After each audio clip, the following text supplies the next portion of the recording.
الخاتم اتفقنا هو كان هنا، صعب يدخل جوه صح؟ اكيد. طيب عايزك تفتحي البوكس قدام الكاميرا كده وتشوفيه بالراحه، انا مش هلمس حاجه اهو. البوكس جواه يا جماعه بوكس صح؟ في بوكس تاني. طب افتحي وده اهو فاضي. في حاجه البوكس ده؟ طب اعرضيه كده. بوكس فاضي يا جماعه. طيب بالراحه جدا، ده بوكس افتح ده. شوفيه كده. ده ايه ده؟ اهو بوكس يا جماعه عشان ايدي فاضيه، بس بوكس فيه ايه؟ في حاجه جوه. ايه ده؟ طب شوفيه، في حاجه هنا فاضي صح؟ طيب عايزك تفتحي دي بالراحه وتوريها للكاميرا. لو الكاميرا تقرب بس تشوف افتحيها بالراحه.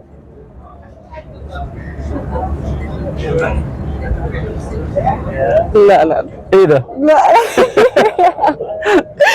في حاجه. خاتم اللي كان في ايدك. هو ده الخاتم اللي كان في ايدي؟ مم. طب يعني دي كده